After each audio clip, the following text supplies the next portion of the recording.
Well, welcome everyone to another Wausau PD podcast. So up to this point, we've seen a lot about our patrol functions and people that work in that capacity.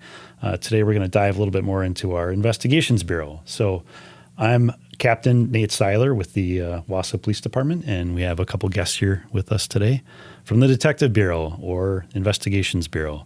We have Detective Nick Walters. Nicholas. Hello. All right. And Detective Jim Martin or James. Definitely Jim. Jim? All right. Yeah. He likes Jim. James. All right. Don't listen to him. Yeah. All right. So For sure. Tell us a little bit about yourselves. I mean, our audience here, if they saw our new recruit video, they saw a lot of our frontline staff and recruiting new officers, and that's what the public sees a lot every day. But what they don't see is sometimes what is going on day to day in our detective bureau and getting to know some of the people that work in it. So, Nick, tell us a little bit about yourself, how you got here. Sure. So I graduated high school in 2005 in Appleton. Went to the Army, did about 7 years in the Army, did a couple tours, Iraq and Afghanistan. Got out.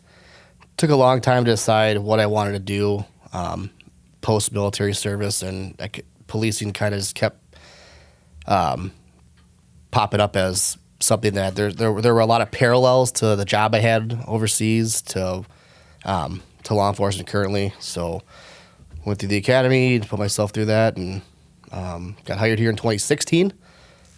Did a few years on patrol.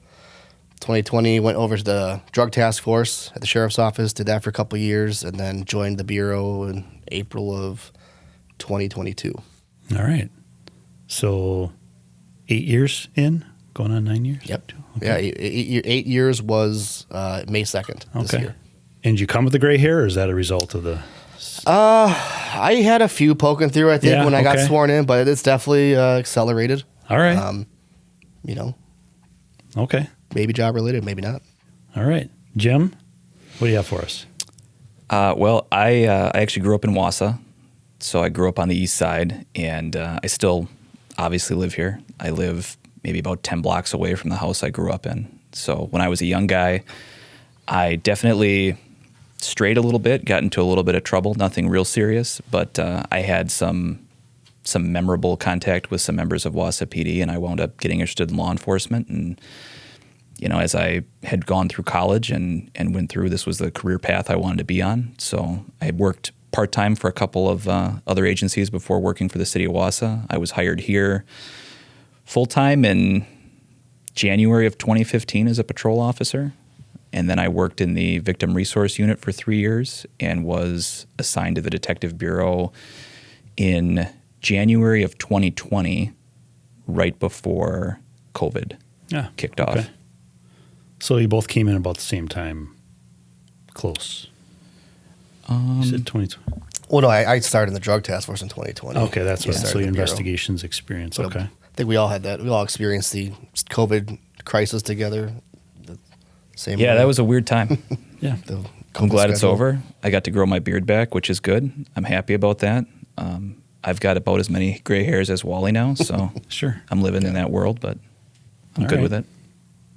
Well, I mean, thinking about that transition, I mean, I don't know about you guys, but I wasn't hired into this position. I wasn't hired into my detective position straight out of, coming into the police department. So I started as a detective in 2011, but I have some great memories that led me up to that and my career here. So maybe not everybody knows that. Like, how do we become a detective, and what does that take, and what does that career path look like, I think is what some people might be interested in.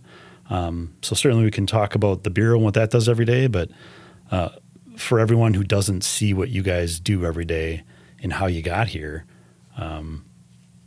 I mean, you kind of explained, Nick, kind of your background in military, but once you came to Wausau PD, I mean, being a patrol officer, what was that like, and what did you carry over into being a detective? So, joining the road, and I mean, that's, I think, if you interview 100 cops, their first couple years on patrol is kind of like going to be everyone's favorite memories. I mean, it's when everything's fresh and new and you're just absorbing everything you can like a sponge in terms of, what you're going to do from call to call to call. and getting, comfortable with the responsibility that, you have as a police officer. But the job I had in the military, there was a lot of investigative aspects to that job. So I already knew going into patrol that I liked that kind of work. Sure. So I quickly voiced that, to my supervisors, hey, if, because I feel good supervisors have a good finger on the pulse of their employees. And I was like, hey, what are your aspirations? What are your goals? What do you want to do in 10 years? Where do you see yourself? And having those conversations. And when that conversation was had with me, I was like, I think one day I want to be a detective. So I put that out there right away. And so my supervisors helped kind of guide me to that, where there are cases on the road that you get where there's a lot of follow-up work that needs to be done. And usually in the interest of saving time, because patrol has a lot of responsibilities on a day-to-day to get from one call to the next, that we would type up a report and send that over, forward it to the detective bureau for a detective to do that follow-up. And, that's something that they didn't allow me to do that. I had to do all that on my own just to get that experience to go forward. And I think that really helped build a foundation, which kind of bridged into the drug task force. Obviously, drug task force is a lot of investigative acts in there. A lot of, you get a crash course on writing tons of legal processes, subpoenas, and search warrants and that nature, and investigative strategies for surveillance. And but also another thing is, case management. The investigations, it's not like the road in terms of you just go you have your radio and a dispatcher says, hey, you go to this place for this kind of call, and you go there and handle it, and then you clear, and then they say, hey, Nick, go to this place for this call, and that's your day. When you're in investigations, you have a plate of work that you have to get through, and how you get through that, and the priority and the route you take is on you. Sure. And so it requires a good amount of self-regulation to do that, and I think that's another thing that I like about doing that.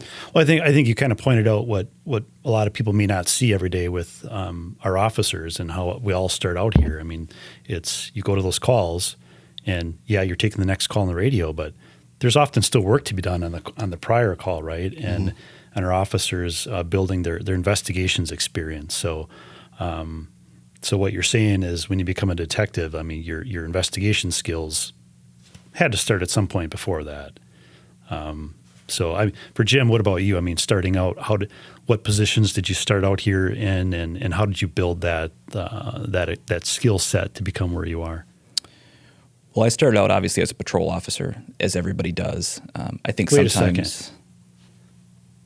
Community service officer, right? Am I did. Am I missing this? You're right. Yep. Yes. Okay. All So right. before I was ever let's patrol not officer, skip over the good stuff. That's fair. Before I was sworn, I actually worked part-time as a police officer on the weekends, with full arrest powers and a badge and a gun. And then during the week, I was a community service officer, where I did not have those powers. So I had to change gears. And I worked as a CSO in the city of Wausau as, essentially a community service officer on a bicycle, which was eye-opening for me, the amount of miles that I put onto a bike over the summer.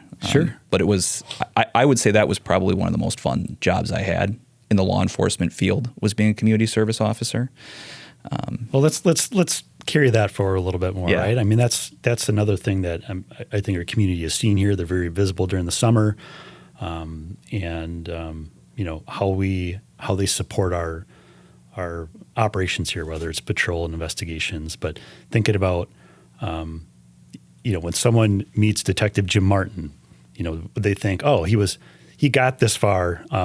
Starting out as a community service officer, and seeing how people start here in that position, in a part-time role, and how that helps them develop and get to where they are. So I think sometimes people don't understand that in law enforcement, you never start out in a position like detective. That's not ever your first position. And I think we all know that as police officers, but sometimes I don't think the public understands that so I did start as a community service officer. And then I was a patrol officer, and I was a patrol officer for several years before going to the Victim Resource Unit. Sure. And the Victim Resource Unit, I'm sure there'll probably be a podcast about that, or there has been at some point. And that unit primarily focuses on working with victims. And I enjoyed working in that unit, and I have a lot of really I guess, rewarding cases that I was able to work on in that unit. But the 3 years that I spent down there, because it's a grant-funded position, you're not always able to do all of the investigation yourself. Some of that investigation was given to the Detective Bureau. So I was able to work with the Detective Bureau a lot. And that was really what made me want to become a detective, is that I wanted to be able to finish my own investigations. And so that was where the shift for me and the desire to become a detective came from. And I've been able to do that since becoming a detective, and I've found that to be very rewarding. Nice. So you've worn several hats. Yes. And not even been quite 10 years yet. Yeah, so it'll be 10 years in January since being sworn in at this Okay. department. All right. So, I mean, as we look for people to join our team here, I mean, there's multiple ways. I mean, I know we're often hiring patrol officers, but community service officers are another way to get a taste of law enforcement, that career, and see if that's something that you like to do. And obviously, seems like it panned out for you. Yeah, I'll be honest. I like being a detective. I enjoyed being a patrol officer. I enjoyed the years I had in the VRU. I still think about being a community service officer. I think of that position, I guess, as being one of the most fun positions I had as a law enforcement officer. You spent your summer riding around on a bicycle, making contact with people in parks. For me, it was a lot of fun. I really enjoyed it. And like I say, even though I enjoy my positions now, I look back on the 2 years that I was a CSO, and I remember them very fondly. Well, pop quiz. Anybody, other investigators who used to be CSOs? I don't know that there's other detectives, but there are a number of other police officers that were former CSOs here. Okay. We've hired many, and if you want to be a police officer, and this is how it was pitched to me when I first found out about that position, it's a great job for the department to get to know you, and also for you to get experience. So when I became a patrol officer, I already knew how to talk on the radio. I knew how to find locations in the city. I knew how to talk to people and investigate basic crimes. I had that kind of underlying knowledge, which really helped me going through field training. It took a little bit of the pressure off becoming a new patrolman. All right. Yep. Great. Well, we all start somewhere. And before you become a solid investigator, as you've both talked about, kind of sharpening those skills on patrol. I'll give this one to you, Nick. Like in our recent recruit video, there was one of our officers talked about feeling like they're in control of their career here. So reflecting back on your time as a patrol officer and the transitions that you're making, like going back to when you first became a patrol officer and you talked about, talking about your aspirations. So it's one thing to talk about it, but what do you think about that? How were you in control of your career or not? So, becoming a patrol officer and learning that job and trying to get as competent as you can, as quickly as you can. But also, like I referenced before, having that conversation with supervisors, and then also, I mean, they can assist. There would be times where occasionally one of them would see a training on WileyNet and say, hey, it looks like it'd be a good training for someone who wants to be an investigator in the future. And so they'd forward it to me. And if scheduling and the budget allowed, I would sometimes put in for those trainings and attend them, on off days, or sometimes, also on work days, which definitely, obviously, one of the things about, I think really in general, if you're not always like training or learning, like you don't want to stagnate in this field at all. Sure. So doing that, and then also seeking out trainings on my own, going to those, and like I said before, like working the case, like kind of similar to what Jim said. Like I wanted to be able to.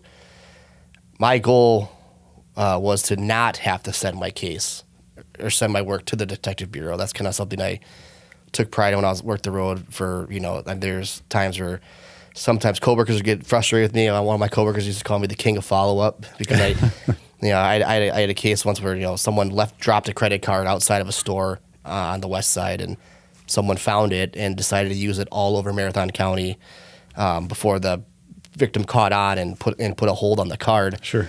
So I remember going around all these different businesses, collecting surveillance footage and making identifications with other resources and getting that ID, finding the person, arresting them, trying to do all those things like.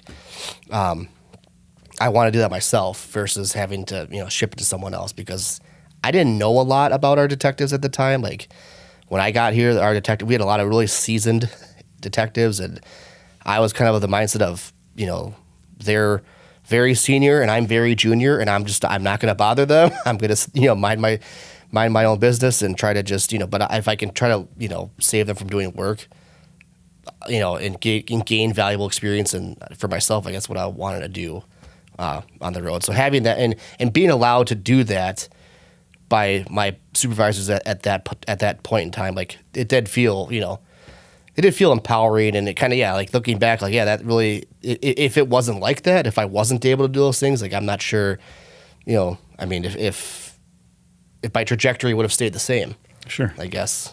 Right.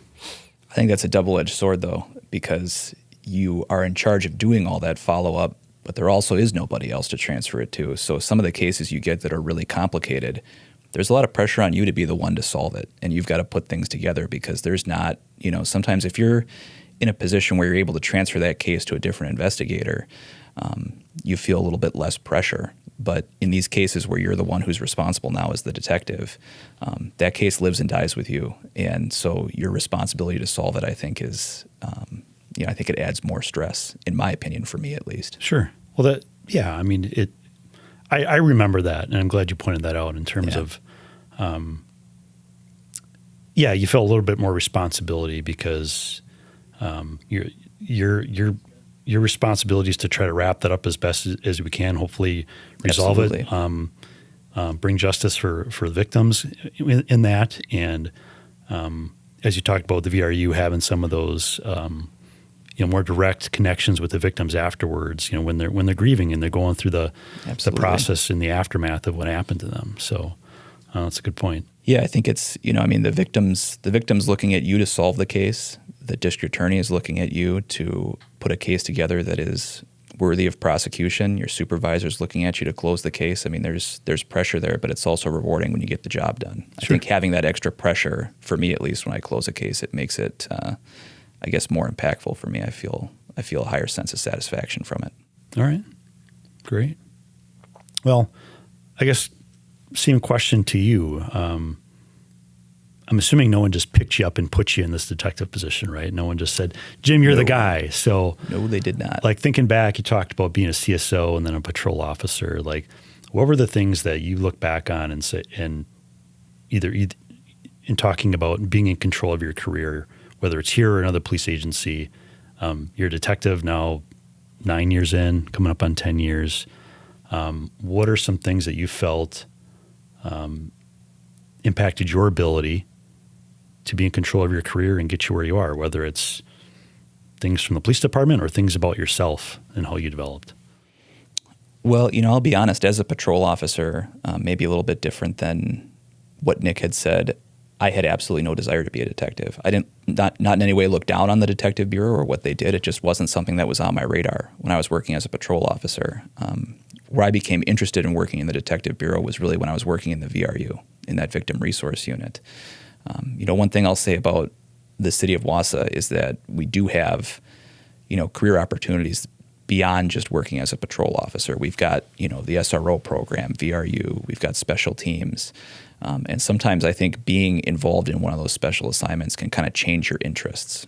And so when I was working in the victim resource unit, I got to see more of what the detectives did, and that's where I became interested in being a detective.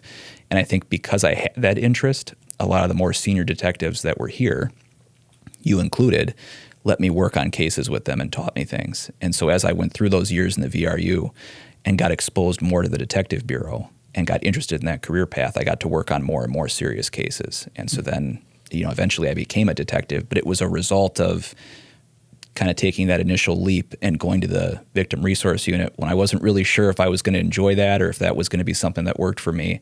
But making that decision to give that a try, and I wound up enjoying that, is what led me down to the detective bureau then.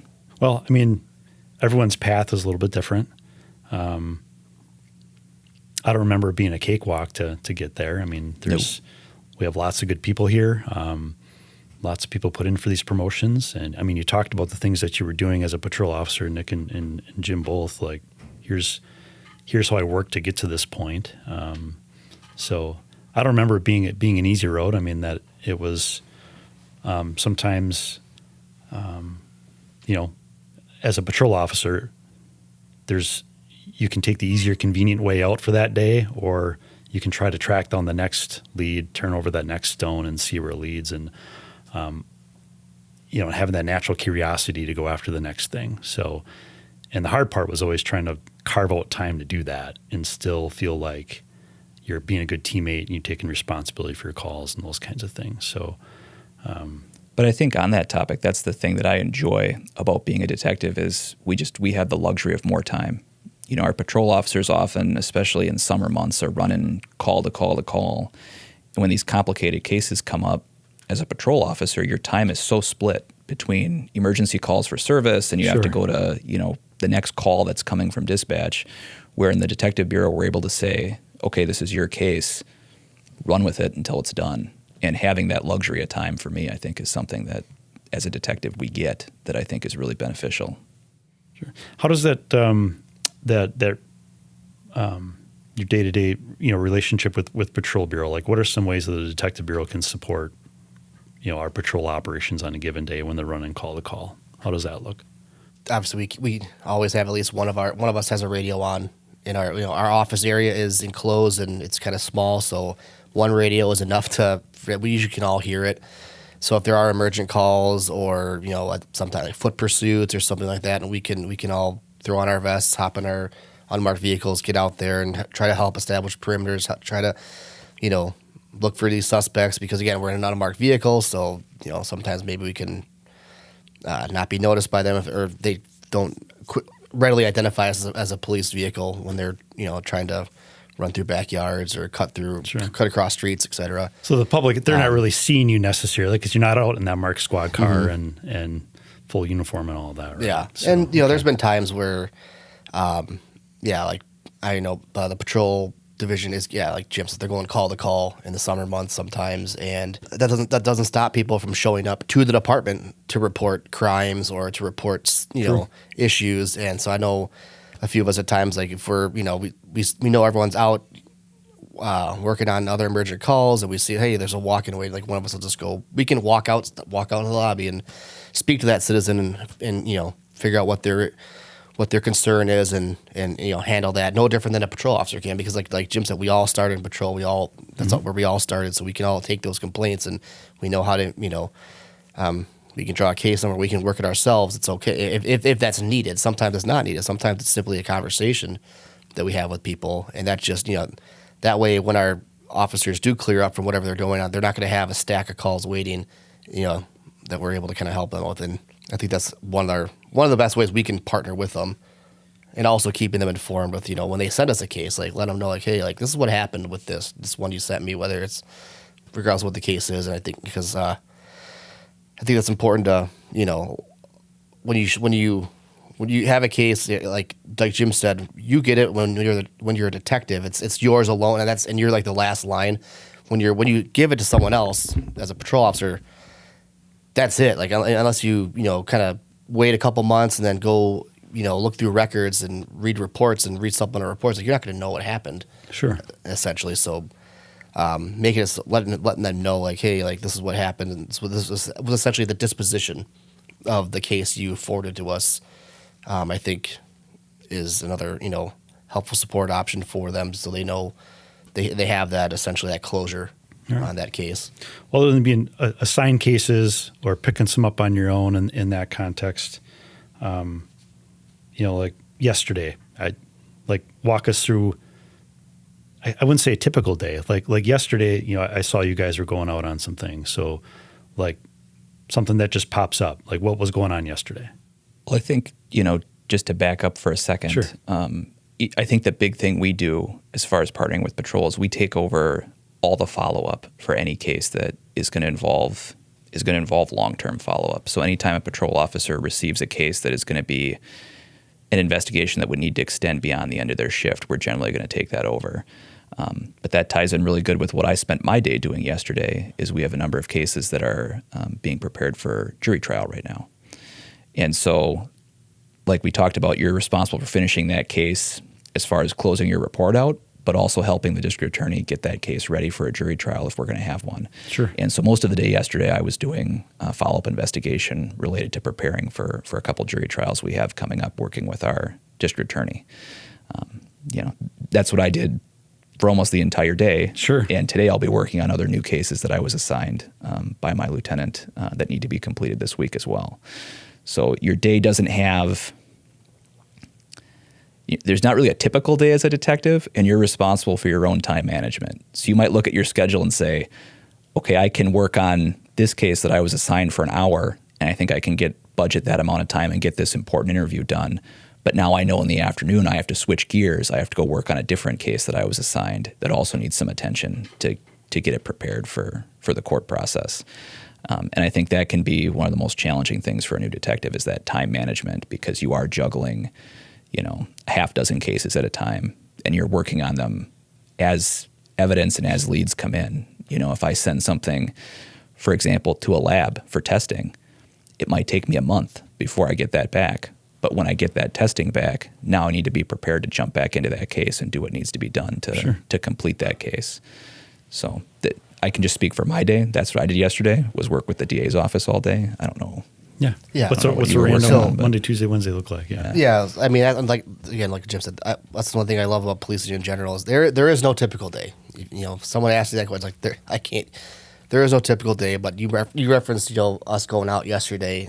So again, similar to what Jim said is self-regulation and managing your time is arguably two of the most critical things you need to have as an investigator, because if you struggle in that area, because things are going to come up that you need to drop what you're doing to go on that next task. Whether that's like we talked about before, going out to try to help patrol with some kind of emergency issue, or you have a case we had a case yesterday that came in from another state. The detective in the South essentially was tracking a bunch of stolen vehicles, and through his investigation, suspected that one of those vehicles was in our area. So we had to drop what we were doing. Essentially, one of our detectives wrote a search warrant to go to a house. We went there, and essentially where this vehicle was stolen, and then semi-professionally modified. The VINs were modified to make it look like it wasn't stolen. And so where our detective was essentially on the phone with the detective in the South, saying, "Hey, these are all the actual," because you can Google where VINs are supposed to be on any vehicles, but I guess one thing I learned yesterday is that there are other locations that aren't public knowledge. Sure. So using that information and we were able to locate that, yeah, this VIN number was actually modified, like someone, acid washed it and then probably used some kind of Dremel type tool to put a new VIN on it, and it checked back. It was registered in our state.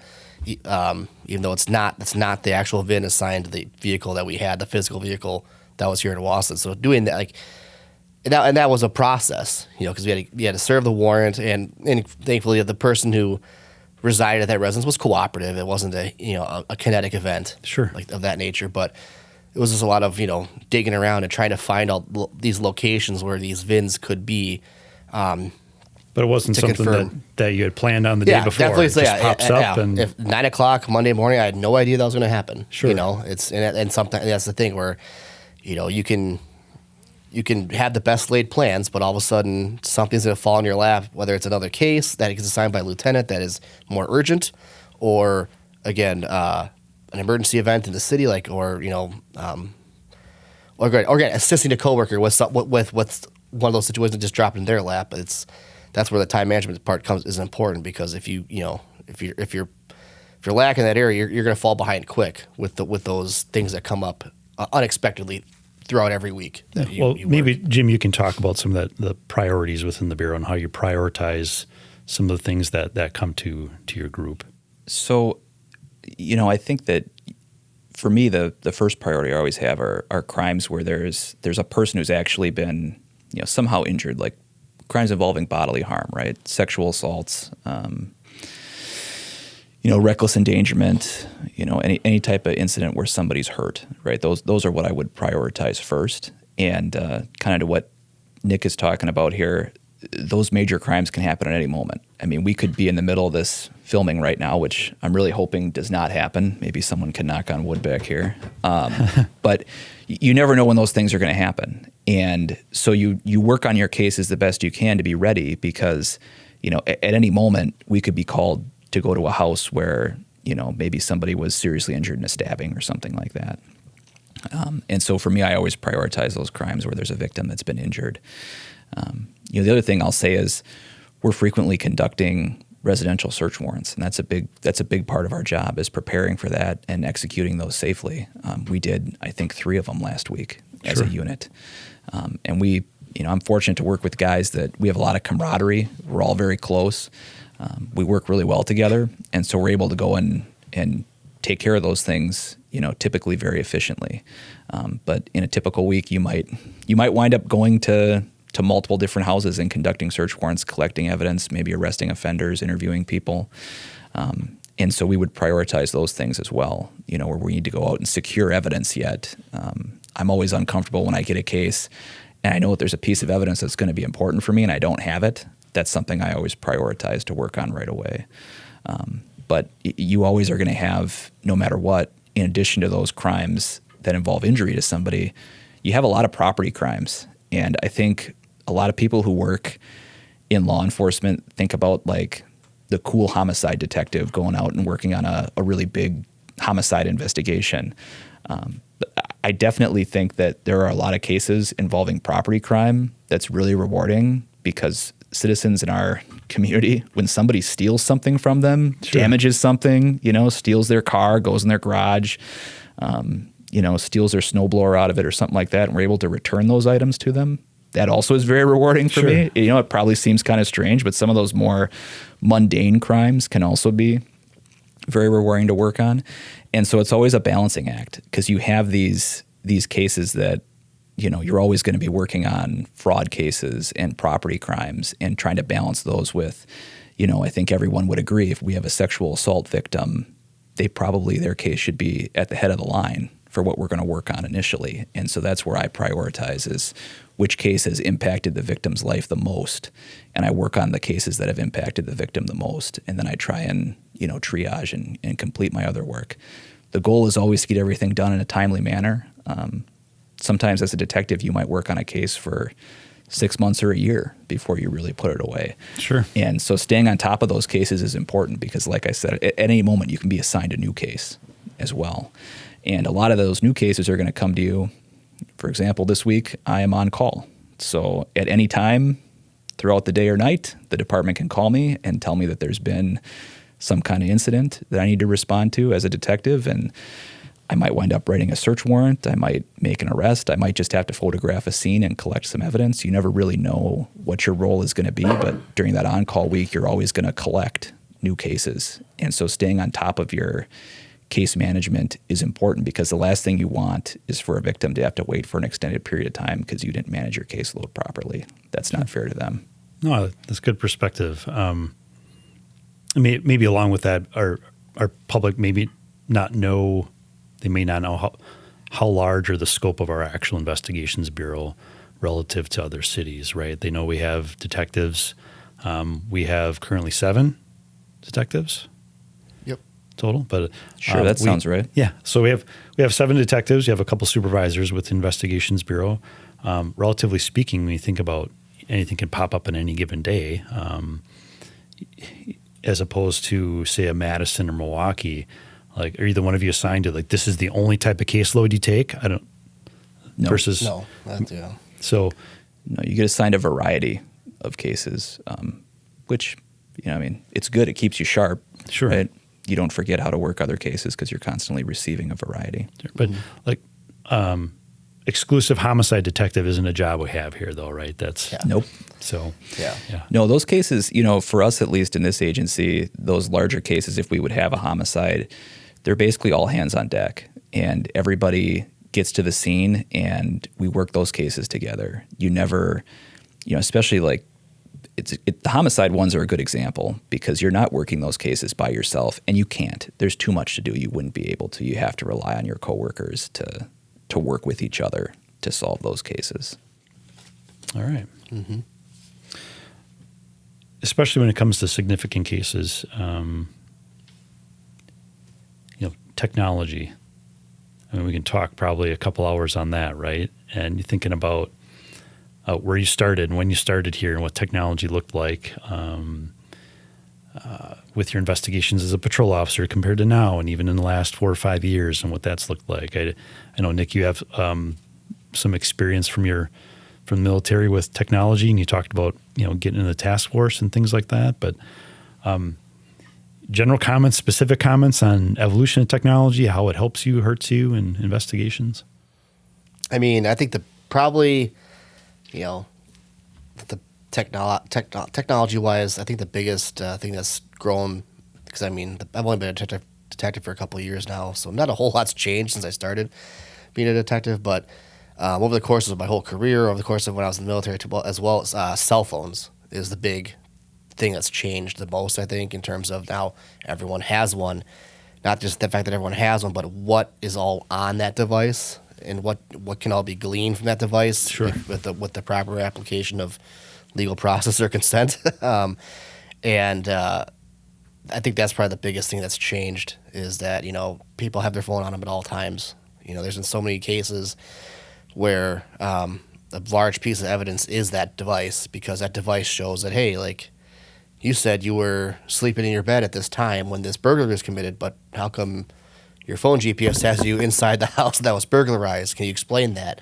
Yeah, it's also used heavily in a lot of narcotics investigations where you're trying to, if you think you've stumbled upon a larger scale operation or a drug trafficking organization, and you start writing legal processes to see where people have been and what they're okay, like, well, this person's driven to the Twin Cities 7 times this month. I highly doubt he's visiting family and friends. Like, that's probably where they're purchasing in bulk their narcotics and then transporting them into our community. So I think cell phones is probably the biggest technological change that we've all had to adapt with, both personally and professionally. Because again, look, we have 7 detectives. One of them pretty much is solely doing digital forensics, and Jim also has just been trained up to assist him, because every 99.9 repeating of our cases has a cell phone nexus where at least one device has to be forensically downloaded because of the potential evidence that's on that device. Sure. And that just leads to it's a lot of work for one person to handle. The county has a lab with our guy and then a county person, but they get they have the right to take vacations and pursue higher trainings to get better at their job. And Jim stepped up to help them out, because we were getting behind in terms of all the work that needed to be done. And what are the challenges that come with, you got this one piece of evidence, and maybe 20 years ago, this one piece of evidence was a phone call log and text messages. You can just go through it in like a day, right? You can have it all wrapped up. Yeah, it's good and bad. There's a lot of evidence out there, but I think you have to remember that everything you collect, somebody needs to go through. And the time-consuming piece of digital evidence is the review. For example, if I collect a piece of digital evidence and I download data from it, I can usually get that done within a day. But the reviewing of that data is where it gets complicated, because there's so much of it, and you don't always know what you're looking for. It's a needle in a haystack, so you don't always know what piece of digital evidence is really going to help your case come together. The other thing I'll say about investigative techniques we use now is there's just cameras everywhere. Like, sure. Eyewitnesses are great. We love eyewitnesses. I would make a plug for the fact that right now our community is really supportive of law enforcement, and the majority of the serious cases I've worked on have involved some element of community support, members of the community coming forward and talking to us, or neighbors or witnesses talking to us. But now there's cameras everywhere. I'm sure this podcast is not sponsored by Ring, but I love the idea of Ring doorbells being on everyone's house, right? Because if you can provide me some kind of video evidence, even if somebody's wearing a mask, we can oftentimes use that later, right, to help our investigation. And so having those things out there is really useful, but the collection and the review is really time consuming. So there's definitely, because of technology, way more evidence out there for us to gather. And a lot of times, our cases are, I wouldn't say just hinging on digital evidence, but they definitely rely heavily on some of that digital evidence that exists in our community. And with that, you said like everyone has a cell phone, not just someone who committed a crime or a suspect, right? But absolutely, having those phones for a victim or a witness, sometimes they exonerate people too, right? They also help us get us closer to the truth. And like you said, you said at least one phone, but in reality, significant cases, multiple people involved in one way, shape, or form. And and I think the thing about digital evidence for me, and what I think is beneficial, is when you have digital evidence, it's neutral. It just is what it is, right? There's no, if I have a video of something happening, that video doesn't have a bias or any type of, involvement in this investigation like an eyewitness might, that we have to kind of figure out what somebody saw and where they were. We can just watch the video and it'll speak for itself, right? And we can figure out what's on there. And so, when it comes to exonerating people or discovering the truth, I think digital evidence can be really useful because oftentimes GPS locations, video, history that exists on these devices, it can speak for itself. It's not going to be motivated at all to try to hide things from us during an interview or overrepresent other facts. And so for me, that's always a key piece. All right. Any like gems coming to mind, like as far as technology and you spoke to cameras or digital evidence where, but for that, you think of a significant case where this is what solved it. This was kind of that, I found that needle that we wouldn't otherwise get this case done, or we wouldn't identify a suspect without that. And you think across your careers? What I would say is I've had a lot of cases hinging on video evidence that is collected from a location that is absolutely nowhere near where the crime occurred. And again, that speaks to the fact that we have a lot of community members here. We have community members that will work with the police, that they don't want to see these crimes occur in their community. And that's a huge benefit for us because we will have homeowners with the Ring camera or their own security cameras, or the gas station clerk, the grocery store employee, these different people that'll contact us and say, I did see something suspicious, and here's video from our parking lot of what happened. And I'll go in and review it. And, we've had a couple times we've identified a vehicle or a person, based on some of those videos. And so for us, I think that's huge. And I've always been grateful for people that are willing to share those things with us, because I may not think to go 4 miles beyond where my crime scene is and try to look for video or know where to look. But community members that see a news article that then give that video to me, they've been kind of make or break for me a couple times in identifying offenders and then ultimately holding them accountable. Yeah, I have many that come to mind, and I think I'm trying to think of a recent example for the two of you, but I had one that it's not adjudicated yet, but it's just, there was a case involving a child that existed on paper but not physically. And again, in the digital side of things, I remember doing a review of an electronic device, and there was a calendar application where most people, like when you use a calendar yourself, when you say like, hey, I have a doctor's appointment on Tuesday, or on Thursday I'm having dinner with this person, just choose basic events, and you want to make sure you have reminders in place. Well, this individual treated the calendar like a diary. And so every single day they wrote a paragraph or two of what they did that day, and they also would include illegal things that they did in that diary. So that was kind of the smoking gun, or that kind of established that this was a true conspiracy that was intentionally done to defraud people or defraud the state, because this person is literally narrating their plan and what they're doing, and how they're trying to accomplish these, for lack of a better, nefarious goals, essentially, is they talked about through their own words, through their own perspective on their calendar app on their phone. Oh. So, but not knowing it was there until you started looking for it. Yeah, I was definitely not expecting. Sure. I'm trying to think of another case where I ever found evidence of that nature in the calendar application of Sure. usually that's not where you find We've had that a couple times. you know. We've had criminals write songs about crimes they've committed that are eerily similar to the act and things like that we've found on phones. And I think it was primarily your case, but I think you had a bank robbery where we found video blocks and blocks away of the guy parking. I think I found the video. Oh, yeah. Boys I and know Girls Club, the Wood Trust robbery. Where he parked and then walked to the bank, and lo and behold, we have our suspect, and here he is. I'm collecting video blocks away from this business that's saying, "Hey, we're gonna help you guys out. We certainly don't want people robbing banks near us." And they provided us with video where I was able to locate this guy walking back to what was essentially his getaway vehicle for this robbery. But absent that support from the community, that would have been much more difficult for us to locate him. Yeah, that whole case was support of the community that made it. I mean, it happened. We responded quickly because obviously he came out of that bank robbery. He had already departed the scene, but we were there. I mean, I remember FBI was there because it's bank robbery. Technically, the FBI has jurisdiction if they choose to exercise it.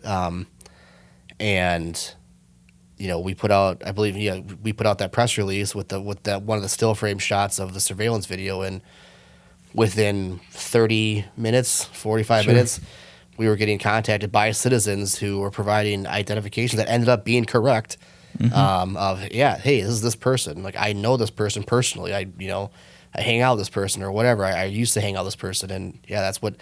And then taking that information and speaking to other people that we knew, intimately knew this person, and having them even be, that's him. Like, I recognize that's how they walk. Like, they have a limp because of this, and that's exactly. I've laundered that sweater before that they're wearing. Like these statements that whole case initially, all the PC in that case was brought on essentially by whether technology of the video cameras at the business that was robbed, at the Boys and Girls Club, or Young's, all these surrounding businesses, and then but mostly citizens just doing the right thing and helping us out. So still parked the car away. He wasn't parked in the bank parking lot, but he did his very best. But, yeah. All right. We have a lot of cases like that where we do get that one piece. I can think of a case where we had a unique jacket that was filmed by a neighbor's camera that wound up essentially solving an attempted sexual assault of a child for us, which turned out to be a very rewarding case to work on. But also a very difficult one because it's an unknown victim and an unknown offender. And having this neighbor's footage of this suspect in the area, working with other businesses, again, we were able to solve that. And I think that if I think about my iPhone, there's like 5 cameras on the iPhone in my pocket, right? Like, everyone's got a camera now. And so the idea that when things happen, there's not evidence out there for us to gather would be ridiculous now. We've got so many more tools than detectives had 50 years ago to solve crimes, which I think for us is really beneficial. Sure. Is there some component of that? I mean, like you said, there's cameras, there's cell phones, and you get involved in a case. And where do you stop? What are some of the challenges with that technology presents in terms of, we're looking for pieces of technology, information in cell phones, on cameras that get to the truth of the matter. But like you said, within those cell phones, there's GPS information, and it could be from those cell phones hold information for not just days, right? Sometimes it's weeks and months. And what are some of the challenges with navigating that? And how do we know, in terms of drilling down to what we're going to look for and how we do it? Well, I'm grateful for the fact that, I think as the lead investigator, you always are invested in your case and you want to keep going. But because I've got good teammates, we often have discussions amongst each other. And at any moment, I can go to one of my teammates and say, I'm thinking about collecting this, but I can't decide if that's going to be something that needs to happen or not. And we'll discuss, pros and cons, or whether or not it is something that needs to be done. And those decisions are kind of made on an individual case basis, right? Like, working as a detective, you don't get a 10-point checklist of things to do for each investigation. Mm-hmm. And because each one is different, it keeps the job interesting, but you're also in a position where your cases are constantly changing. And so making that decision of where to stop, that can be really difficult sometimes, especially for newer detectives. But I think the easy answer is you stop when you're done, right? Like the last thing you want to do is be in a position where you've made a decision about charging somebody with a crime, which is a huge responsibility in a lot of these more serious cases when you're making a decision to charge somebody with a crime. You don't want to make that decision lightly, and you also don't want to make it incorrectly. And so you want to keep going until, and at least I would keep investigating until I'm comfortable saying I feel like I have proven beyond a reasonable doubt that this person has committed this crime, and I have that evidence there for my prosecutor. Yeah, let's talk about frauds for a minute. Let's please talk about frauds for a second here.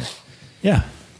Well, Why don't you ask me a question and tee that up, and then let me tell you, we're going to go off about frauds for a minute. Yeah. So like in the lane of technology, obviously can be used for, as you said, nefarious activities, right? So I know that that's been a challenge for us. How is technology causing harm to our community and our citizens, and the challenges with that? So for me personally, the big thing that comes to mind is crimes where there's a cryptocurrency nexus.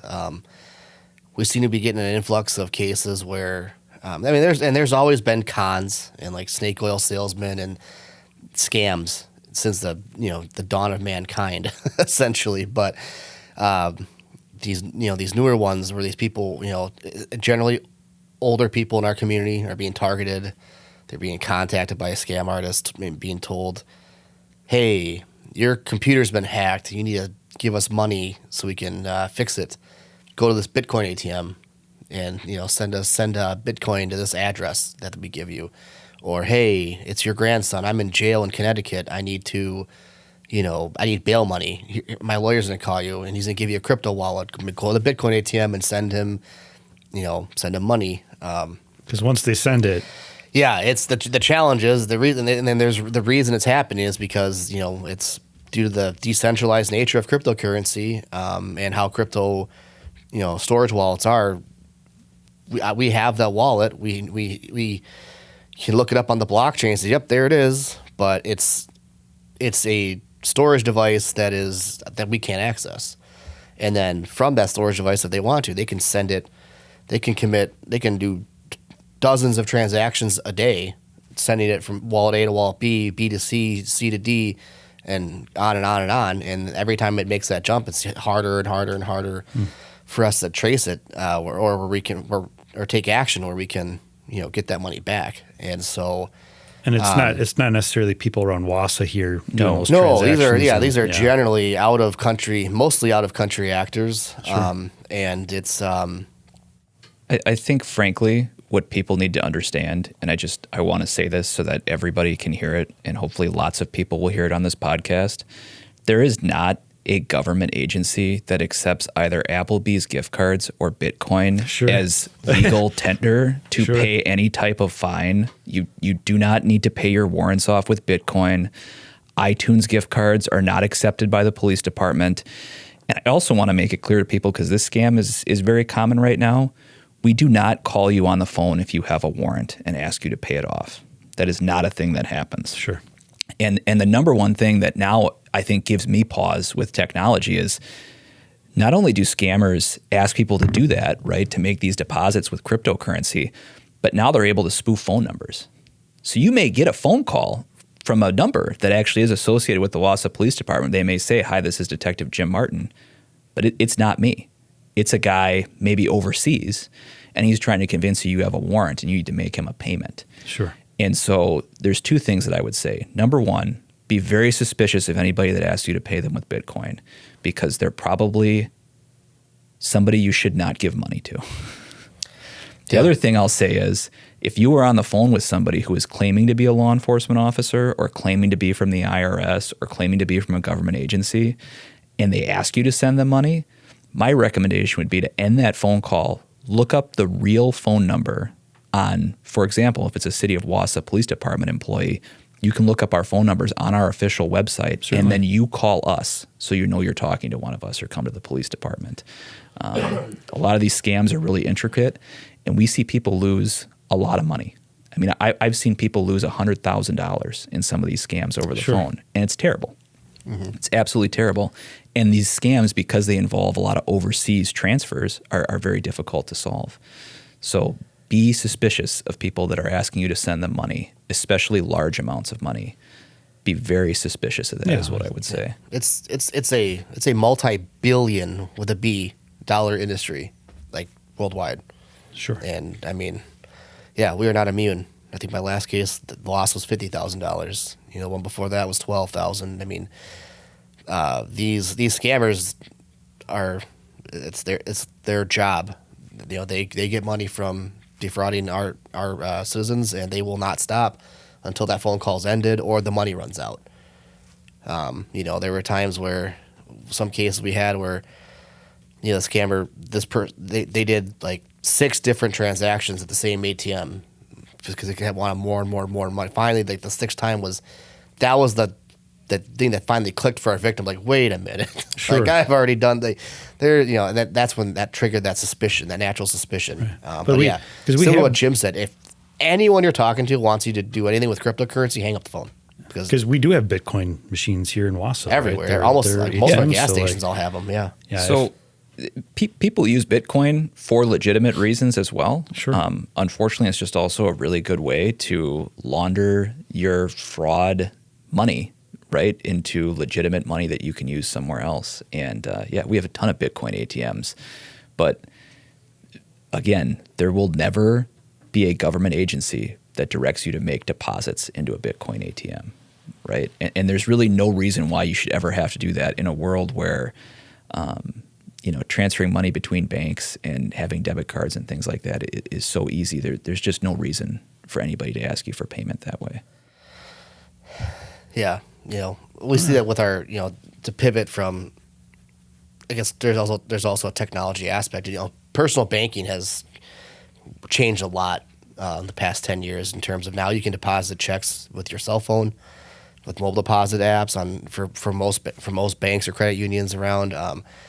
So we still occasionally will see the age old scam where, you know, hey, I'm going to hire you for this job and I'm going to send you a check for $5,000, cash that check at your bank, and send me $4,800 of that and keep the $200 for yourself for your trouble. And Sure. these people will do that, and because of, you know, all these banks are motivated to have their customers have quick access to funds and everything. Like this person will go, they'll deposit a check, they'll immediately send that $4,800 to the scammer, and then after 3 days, that check comes up as fraudulent, and the bank, you know, now this person's out $5,000 or Right. essentially, and or That is, 40 I like that convenience. That is but really nice. it's being a able to- double-edged sword because I For mean sure. with that convenience comes, you know, steps that are going to make you a bigger victim essentially. You know, Yeah, it's you know, I think you guys both pointed out just knowing who you're doing business with, and Absolutely. If you didn't call them and set up an account with them or ask them to call you, there's no reason why they should be calling you. right. The other big scam we get, and I'm sure there's a lot of people in our community that are stuck with this, is what we would call a romance scam. And you know, there are a lot of people out there that I think are lonely and are looking to have somebody in their life, and they are contacted on social media sometimes by these people and convinced to do a lot of things that in hindsight they wish they hadn't done, as far as depositing checks and sending money and things like that. But if you are approached on Facebook by somebody from the United Kingdom on a dating website and they want you to send them money, don't do it. Just don't.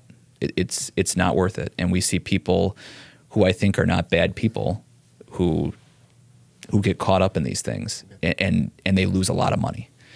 And I think you need to be suspicious of anybody who contacts you online. Social media can be great, but if you're contacted by strangers on social media, you should be very suspicious of that. yeah. So I had a case where it came as a wire fraud. That's how it was reported, and it was a wire fraud. However, the nexus of the wire fraud was a romance scam. You know, where the person who facilitated the wire fraud was a victim of essentially they met someone from South America on social media, and they thought they were married, and this person convinced them that they had a law firm in South America, and they were doing these checks and and making these transfers of money. And so they were what sometimes we call an unwitting money mule, or when he played his part in facilitating the fraud, even though he had no idea that's what he was doing. He thought he was just helping someone he thought loved him and was his wife. Sure. So I think a big thing I would say, and again, I know in this podcast I've probably leaned on the community a lot for sending us tips and things like that, but I do think that the number one first line defense, especially for senior citizens with frauds, is having their neighbors and their children and people like that look out for them. A lot of these fraud scams that we deal with involve our senior citizens who oftentimes can be very trusting, and they're good people. And when they get a call that says, hey, you didn't pay some bill and the court wants to collect your money, they're trying to do the right thing and pay that. And I think having family to check on these senior citizens to make sure that their finances are in order and they're not being scammed, they're not sending money to people, I think is a really good thing. So especially with the holidays coming up here, there's a lot of scams that involve fake charities and things like that go around. I would encourage everyone to look out for, especially the elderly members of their family, go in and check on grandma and grandpa or mom and dad and make sure they're doing okay, and make sure they're not receiving these strange phone calls or sending a bunch of checks out or thinking they won the Publishers Clearinghouse when they never entered and that kind of thing. So, in talking about social media and how people get hung up, we can also relate that to, I know as detectives you work a lot of child-sensitive crimes, and the intersection with social media, internet, technology being used not for financial purposes but for purposes of exploiting children. And anything from how that impacts our community. I'm not asking you to throw out advice here for whatever parents should know or not know, but just what are some of the things you see with that in some of your cases with child victims? I think a big thing is it's like you said, with technology, social media, Snapchat, all these other social media chat services where you can send live streams or videos or photos to people and then sometimes people you don't know at all, or people who are not who they think you are, or not who you think they are. As parents, it's I think every parent wants to let their kid grow up and let their kid have what's the new things and let them not be too sheltered, I guess, in comparison to their friends. But at the same time, like we do see, in our high schools and middle schools where where children are, sending explicit materials, it maybe starts with someone that they may be in a romantic relationship with, but then all of a sudden, that changes and, it becomes kind of like hey, you sent me this and now I'm going to, get you in trouble for it and stuff like that. I think it's hard to just, I don't know if there's really any easy answer, but, parenting and having that close and open relationship with your kids and explain to them like, hey, look, like, don't ever send any intimate representation of yourself to anyone, even, no matter who they are, because once that's out there, even with apps like Snapchat, things can still be saved, by the other party, the receiving party and stuff like that. Luckily I think big tech does a pretty, with NEMIC and stuff, there's a lot of, trails and audits on all material that's sent across these servers and excuse me, but by the time like NEMIC is involved, it's too late. The image and stuff is already out there essentially. So as a detective, like what are some of the challenges when you get a case like that? Yeah. So I think there's two different kinds of crimes involving technology and children that exist, right? And I think that recognizing that is important. So the first type of crime is there are people who exchange specifically child pornography. That's a thing that exists, right? And it's a phrase that people don't like to say. It's a difficult thing to hear, but that exists. And I think we do a good job investigating those cases when they come into us, when we're informed of an incident involving maybe an adult that has collected some of those things, right? Somebody that may be a sex offender.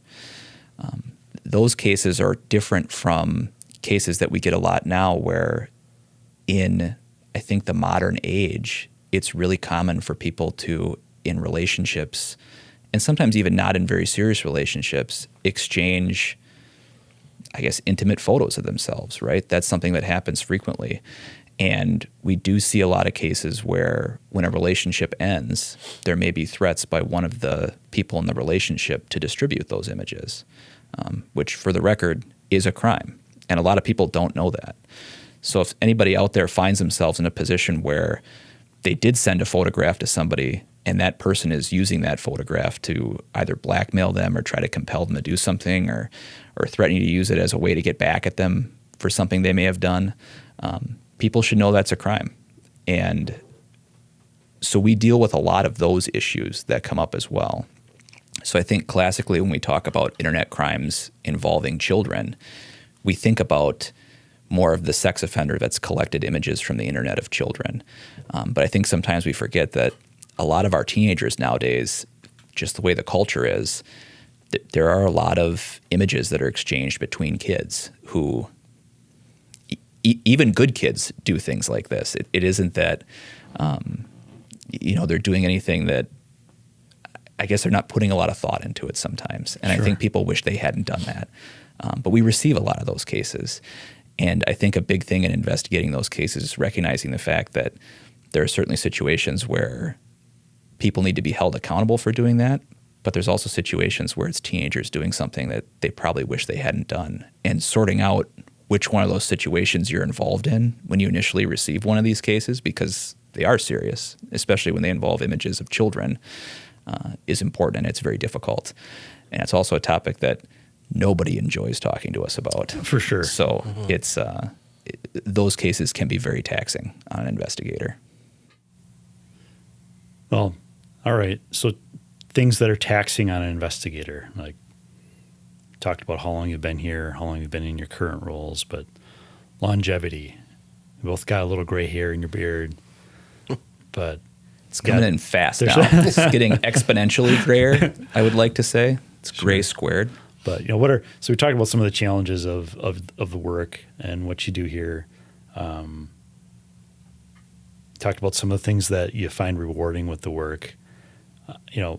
Bring that together in terms of how do you have a whole career here, last here as long as some of our recently retired staff been here 25, 30 years. Like, what are some things that you're doing now or think you want to do in the future to continue enjoying what you do, wanting to be here, and doing the work that you do? I've spent a lot of time kind of on that topic of longevity in this field. I think we all are susceptible to burnout, and my theory is that we all have an expiration date on how long we can do this job.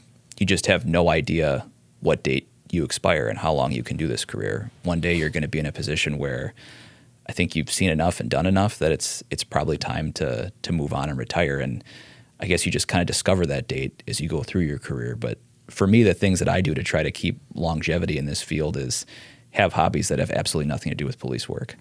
And sure. That for me is healthy. There are times in my career where I did a very poor job managing my work health, and I was fortunate to have mentors at this department. Frankly, hopefully this makes you blush on this podcast, but you provided me with some really good advice about different hobbies outside of work that I could use to help manage my stress, which was impactful for me. And so for me, it's about having things to do that get me away from this job where I'm not thinking about it. Because I think especially as a detective, when we end our day, your caseload doesn't go anywhere. So when I come back on Monday, my cases didn't disappear. They weren't transferred to anybody. There wasn't, I still have the phone call from mom or dad or victim who wants me to work on something. I still have a report to do from an interview that I conducted. And having that hanging over your head, for me, can be challenging. But having, like I say, having multiple career options in the department to move to, if you get tired in one role, but having all these hobbies then that I can use. When I leave, if I spend my weekend mountain biking and I come back on Monday, okay, I've been away from the job. I've had a chance to de-stress, and now I can come and put forth my best effort on Monday for the people that are counting on me here. No, I agree.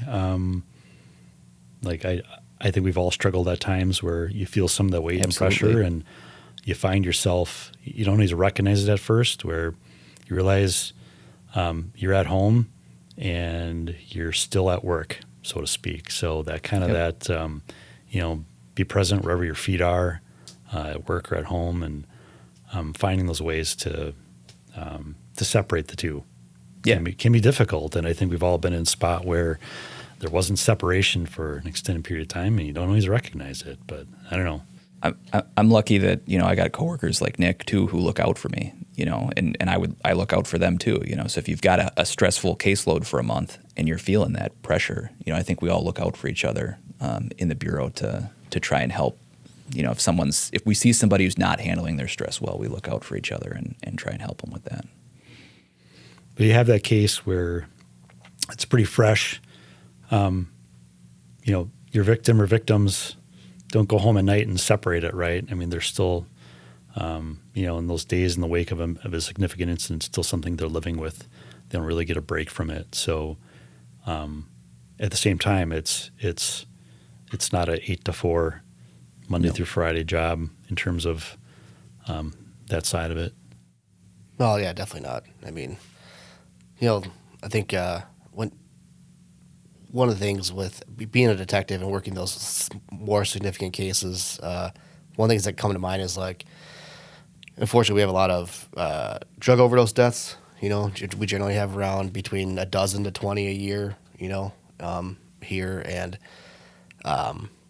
when you're the lead detective or lead investigator in one of those cases, next of kin, you're the first the first phone call for the next of kin for that victim, talking to them and trying to, you're trying to impart on that you're doing the best you can. You're following up all the leads that need to be followed up on. That's one of the things where, when I've had ones where the next of kin calls once a week. Every week they're calling, and it's explain to them what you're doing. And one of the things that Jim alluded to earlier is there are turnaround times for a lot of what we do, whether it's crime lab submissions, which is generally minimum 3 months, if not longer.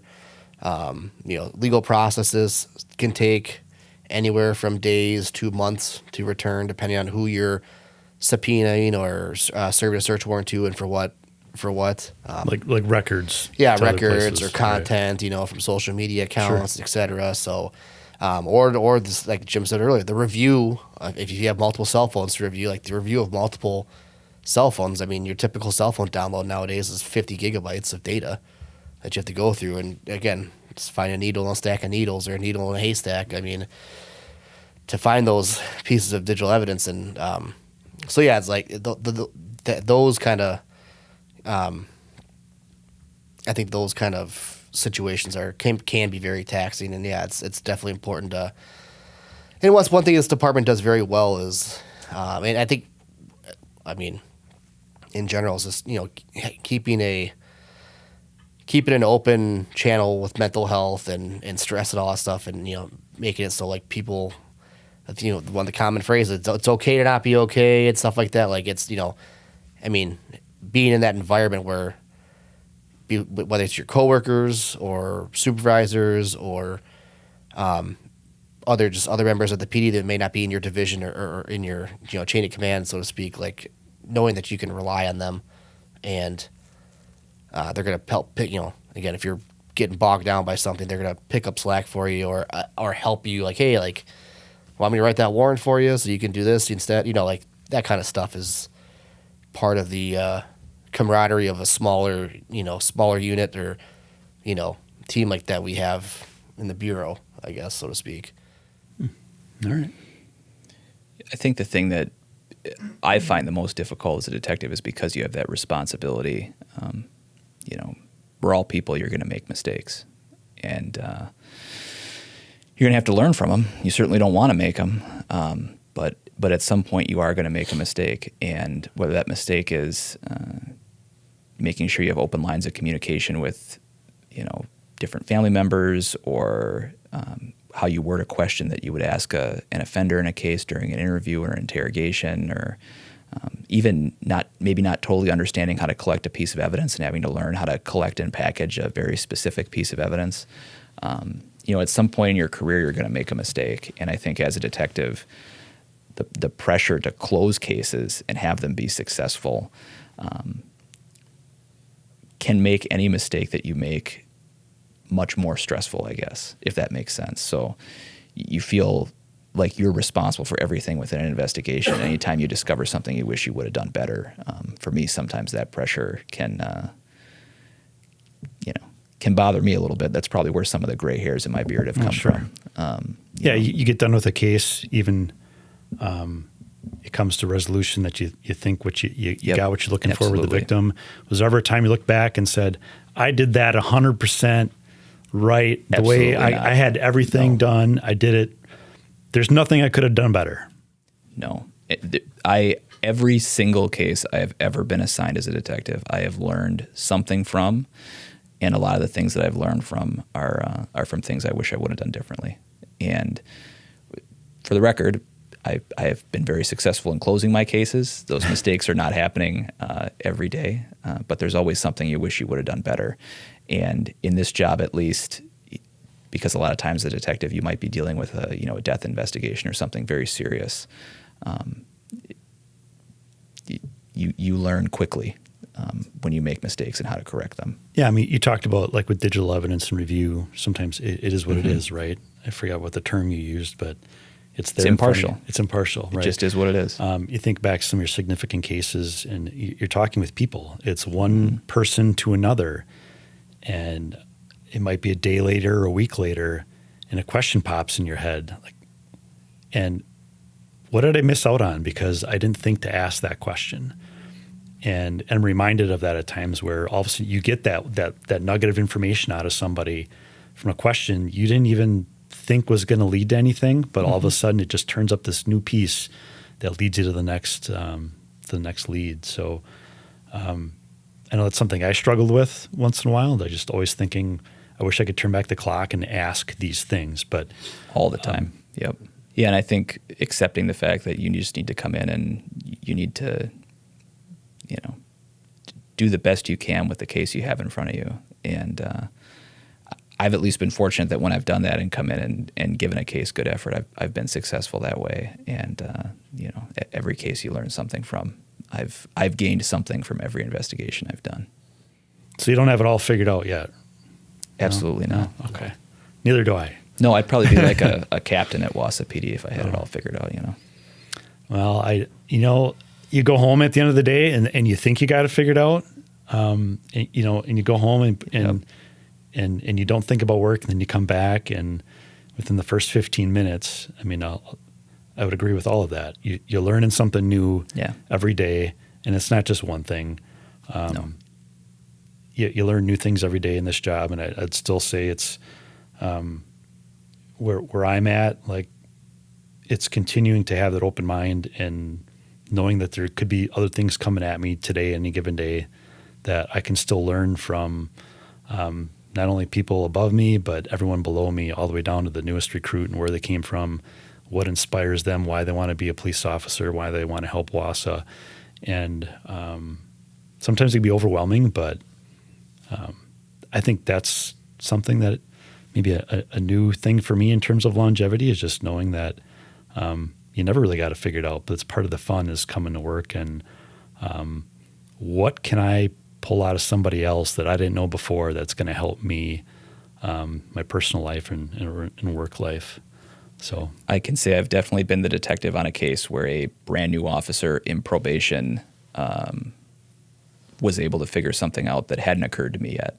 And I have definitely learned that seniority within the police department does not always mean that you're the best investigator in the room. Sure. And I think any given Sunday applies to any case we have. So I enjoy working with not only our officers, but even our social workers, our medical examiners, doctors, our gas station attendants who give us information. Any of those people can give us something. There's nothing I'm just a person like anybody else in our community. I just happen to have this title and this job, but I've received help on my investigations from anyone and everyone, and I've always been grateful for that. I remember. I think I remember specific things from both of your interviews when you applied for detective. I don't know if you guys remember. Like Yikes! to close this out a little bit, thinking back to 2019, 2020. When you're interviewing for these spots and things you said there that here's why I want to do this kind of work. Here's what I'm motivated by. Like any big revelations since then. Like how do I feel about how I felt about it then compared to now? And I mean, I can tell you, I definitely thought this job was going to be easier than it is.